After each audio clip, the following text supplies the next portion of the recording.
"Divorce me now. I'm sick of this child-centered life," Mike exclaimed. "You have changed since we got married," he continued, showing his discontent. "But it's only natural for one's behavior to shift from being a lover to a spouse," I replied. "All right, but you'll regret this," he cheered, probably only imagining scenarios that suited him. I looked at Mike, who was blissfully happy, with a cold gaze. "My name is Emily Johnson, 32 years old.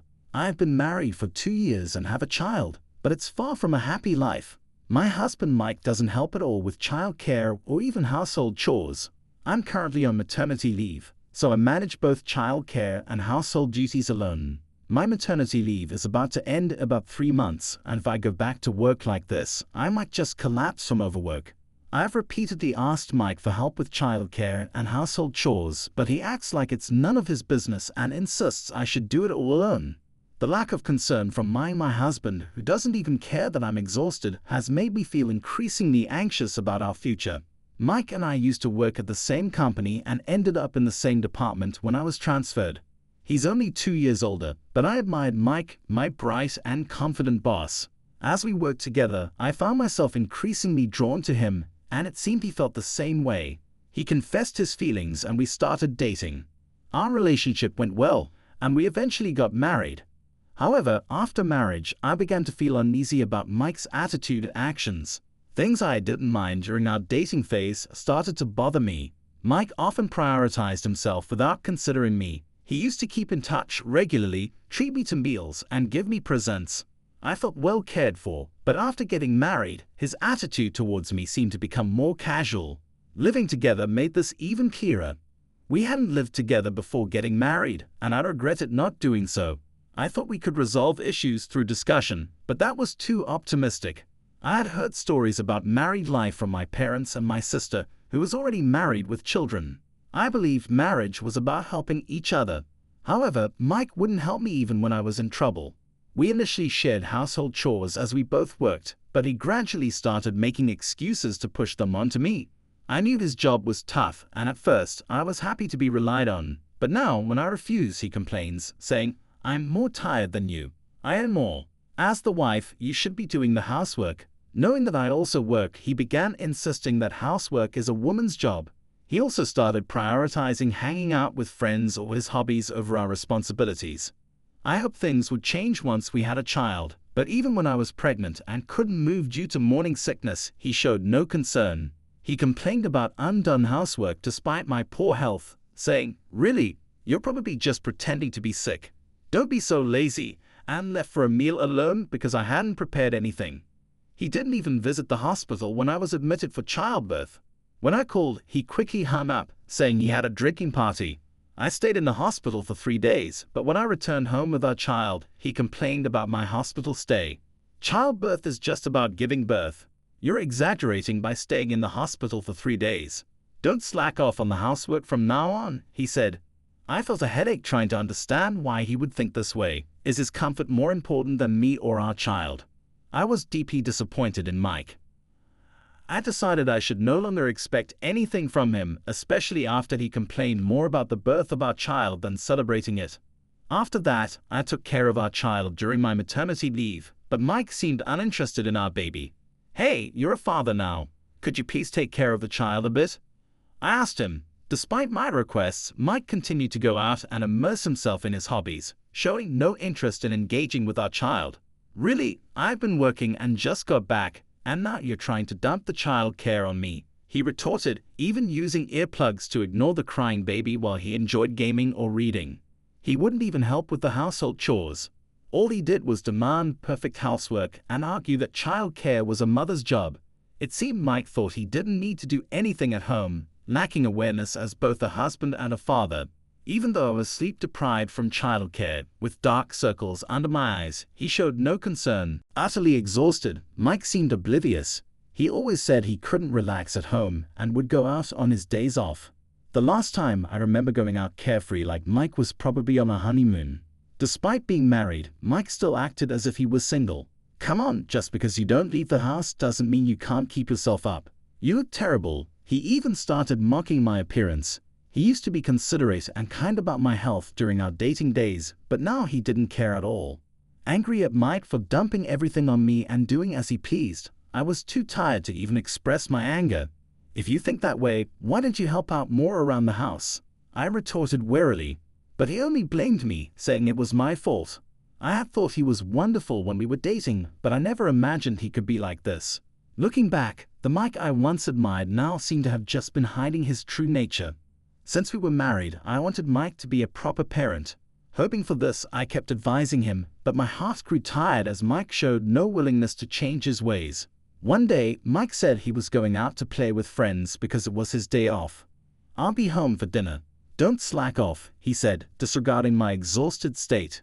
"If you say that, then you should also help out with the house. Don't make me repeat myself. It's annoying," I replied.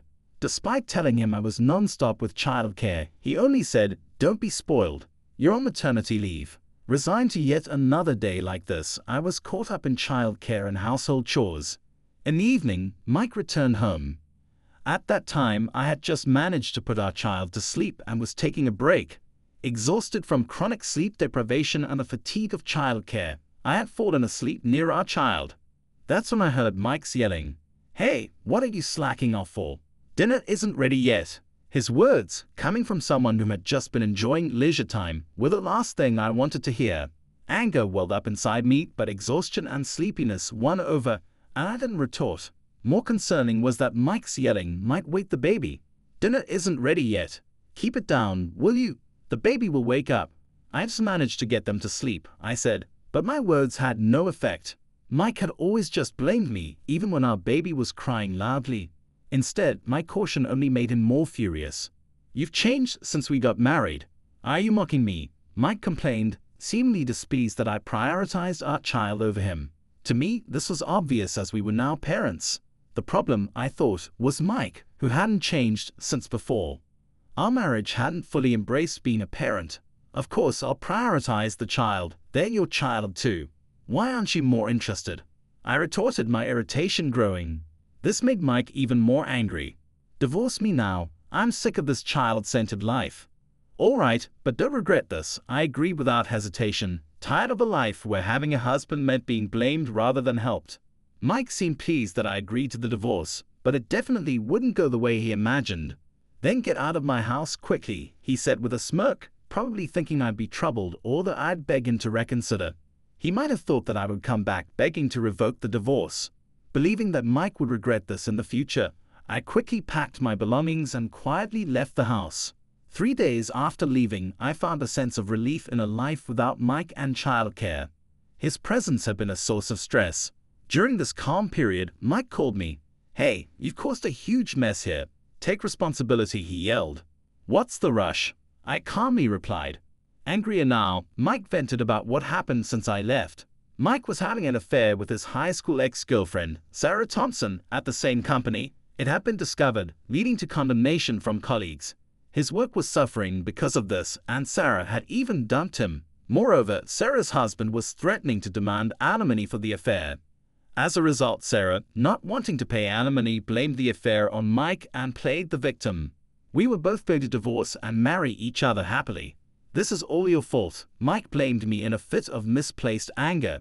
In response to Mike's outburst, I felt more astonishment than anger at being cheated on and remained calm. I had known about Sarah, Mike's ex-girlfriend, since we were dating. Although we worked at the same company, we were in different departments, so I had only seen her from a distance and never talked to her. However, Mike often mentioned that he never expected to reunite with her at the company. Moreover, I had actually known about Mike's affair with Sarah since it began. The reason was that Sarah's husband, David Thompson, was a friend of mine. David and I had been close since elementary school, often playing together with other kids. We lost touch after moving on to different schools, but reconnected in college and rebuilt our friendship. When David told me he was getting married to Sarah, I was surprised and shared the news with Mike. I remember telling him about it while we were relaxing in the living room. Mike, absorbed in the TV, probably forgot about it.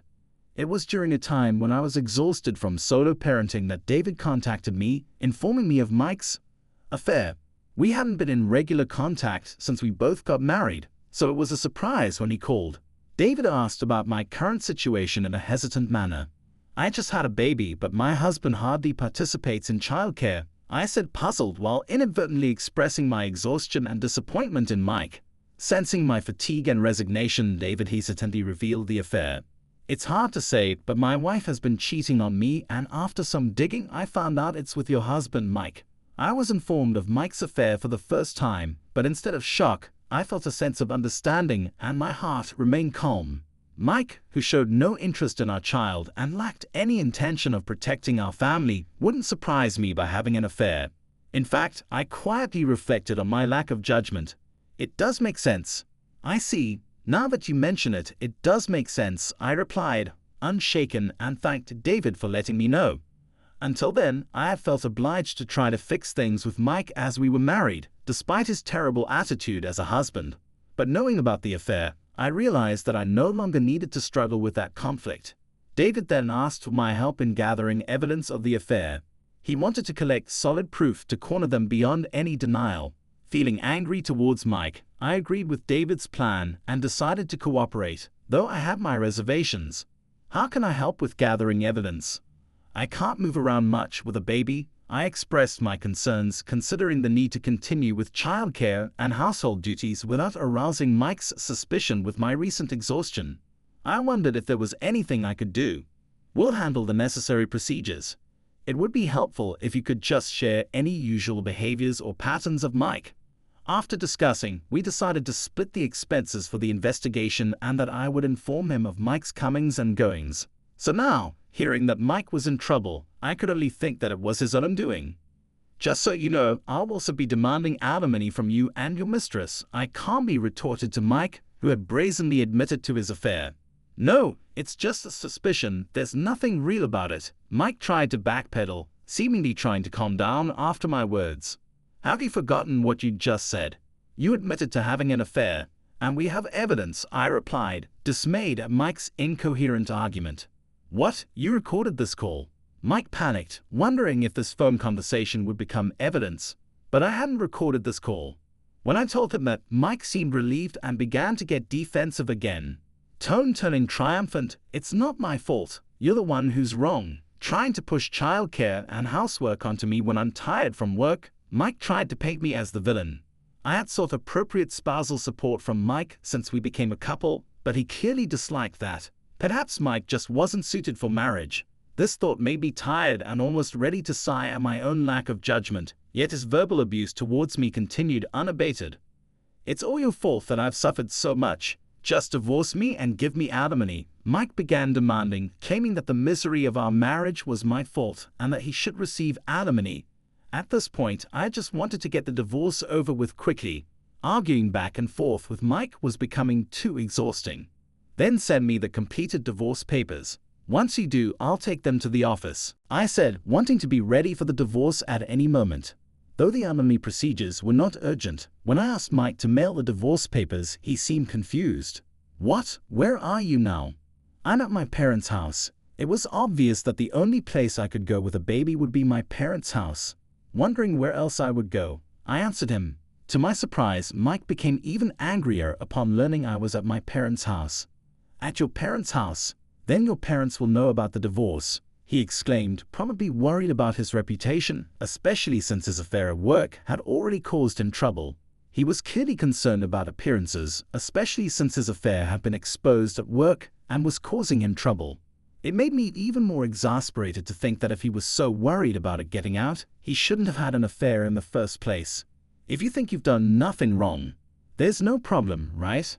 I don't want to drag out the divorce process. Let's have a proper discussion with both our parents present, I said.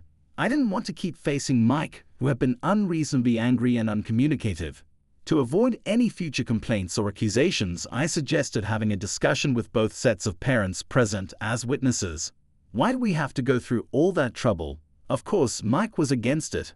Well, since I have evidence of your affair, I'll be sure to demand alimony and child support. What? I don't have any money to give you.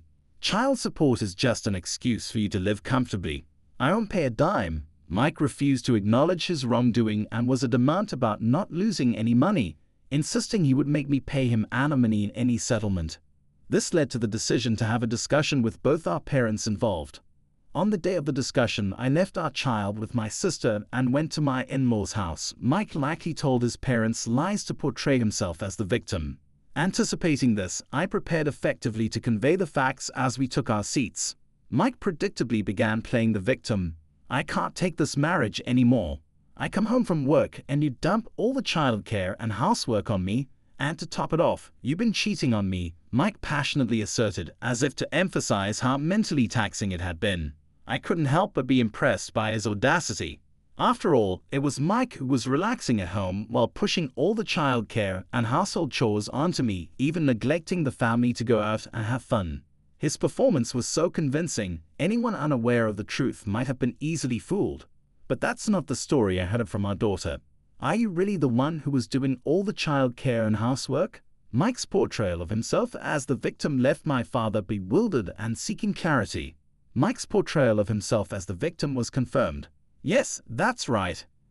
And when I asked for help because I was tired, she complained. I have wondered so many times about her character, Mike continued, seizing the opportunity to criticize my supposed bad attitude. But in reality, it was Mike who complained about my handling of both childcare and housework on my own. Listening to him twist the truth so boldly, I remained silent. After Mike finished saying what he wanted, the atmosphere became uncomfortably tense. That's when I decided to fight back, pulling out a voice recorder. Ladies and gentlemen, please listen to this. First, I played the recording, which captured our daily life. In it, Mike could be heard using foul language towards me when I asked for help and saying childcare and housework were a woman's job. What? Hey, stop that. Mike panicked, but my in-laws held him accountable. Back, I then presented photos as evidence of Mike's infidelity. They showed Mike and Sarah, arms linked in situations that clearly weren't just friendly. What is this? Did you take these photos secretly? Mike, his face red with anger, slammed his fist on the table and stood up. So you admit to the affair? I retorted swiftly to Mike's accusation of secretly taking photos. Surprised by my response, Mike began making excuses. No, it's not like that. These photos aren't real. You must have fabricated them to suit your narrative. Despite being scolded by his parents, Mike refused to admit his infidelity, continuing to mutter excuses. Disgusted by his behavior, I played another recording. This one captured Mike and Sarah speaking ill of me and David, discussing their plans to divorce and remarry. You've always been skilled at making excuses, I remarked pointedly. Pushing childcare and housework onto Emily and not doing your part, it appeared that my in-laws had seen through Mike's lies. It made sense why they had remained quiet and listened attentively all this time. However, Mike, still not willing to accept defeat, continued to mutter excuses despite being scolded by his parents. Seeing his behavior, I decided to play another recording. Within it, Mike and Sarah could be heard speaking ill of me and David, discussing their plans to divorce and remarry. I married a wealthy man who listens to me, but I prefer you, Mike. David's just a boring guy, my wife's always nagging, and she doesn't care about me. I should never have married her. Mike laughed mockingly as their parents listened to this, glaring at him with anger in their eyes. How could you do this while having a family, Mike? Intimidated by his father's commanding presence, Mike shrank back with a whimper. My father-in-law, a police officer with a strong physique that added an imposing tone to his angry voice and demeanor, had a strong aversion to dishonesty, particularly furious this time. Desperate to escape the intimidating presence, Mike turned to me, clinging for support. I understand I was wrong. From now on, I won't push childcare and housework onto you, and I won't cheat. Please forgive me, Mike said, wanting to start over. But I couldn't believe such words. I sighed and told Mike, "You've often said that I've changed since we got married, but when we became a couple, I wanted us to help each other. Besides, it's normal for parents to prioritize their child when they have." I explained to him in simple terms how tough it had been for me to handle childcare and housework all by myself, and how I couldn't continue with someone who lacked parental responsibility. "I'll change my ways from now on," Mike said desperately, tears in his eyes, looking at me as if pleading for forgiveness. With tears in my eyes, I quietly exhaled and looked straight at Mike. "Yes, well then, let's get a divorce." "What? Why?" Mike seemed surprised, as he had probably never expected that I would consider divorce. Based on the warnings I had given during our marriage, he must have had quite an optimistic view, thinking I still wanted to be with him. Furthermore, even though he appeared to be remorseful now, I knew he would just repeat the same mistakes. Despite my countless requests in the past, Mike had always ignored them and blamed me. I had lost all trust in Mike by this point. Why I still love you, I won't agree to a divorce. Don't, I won't agree to a divorce. Mike protested, but everyone present silently condemned him. After hurting our precious daughter like this, do you think we'll forgive you? We won't entrust her to someone who won't protect her. We won't have anything to do with you anymore. My parents spoke calmly, but their words were filled not just with anger but also disappointment. In fact, I had put the call with Mike on speaker before answering, despite having asked my parents not to intervene. Upon hearing Mike's accusations and blaming tone, my parents became furious and adamant about not forgiving him. Since my parents were also a working couple who shared childcare and housework responsibilities, they seemed to despise Mike even more for pushing all household responsibilities onto me. Nevertheless, Mike attempted to cling to us, which only fueled my father-in-law's anger. Following my mother-in-law's guidance, we left my in-law's house. "I'm truly sorry," Mike said, "although an apology can't make up for everything, Emily. He's caused you so much trouble," my mother-in-law said with a sense of remorse. She had been a homemaker, so she seemed apologetic for endorsing the idea that a woman should solely take care of household chores due to her upbringing. However, it's not normal to demean women with such statements. Clearly, it was an issue with Mike individually, not my in-laws. "You did nothing wrong. You cared about me and helped me a lot. Please don't blame yourself," I reassured her. I didn't hold my in-laws responsible for the situation, so I expressed that to my mother-in-law and left their home. Afterward, through a lawyer, I claimed compensation from Mike and Sarah. The evidence of their affair was solid, so the amount was quite substantial. Furthermore, I demanded child support from Mike. He resisted at first, but my in-laws wouldn't allow it. As a result, both the compensation and child support were paid as required. Additionally, it seems that both of them were caught misusing company resources, not just having an affair at work. After Mike and I started working at different places following our marriage, he frequently met Sarah within the company. They escalated their activities, believing they wouldn't get caught. However, their affair was recorded on the company's surveillance cameras. Consequently, both of them were dismissed from their jobs. Since Mike was living in company housing, he was evicted and tried to rely on his parents, but his angry in-laws wouldn't allow it. Now he's struggling to make ends meet, paying for his living expenses, compensation, and child support all on his own. I heard that Sarah, too, was evicted from her home and couldn't rely on her parents, leading to a difficult life. Considering how they had belittled and indulged themselves at the expense of others in the past, I believe they were getting what they deserved. Deserts, as for me, with the support of I'm diligently raising my child, and I no longer have to do everything on my own. So, although parenting is challenging, I have more mental room to breathe. I can sleep well at night now, and the dark circles under my eyes have disappeared. David, too, is leading a peaceful life after the divorce. Initially, I had a favorable view of Mike, but looking back, I realized he was confident but selfish, and the signs of this outcome were there.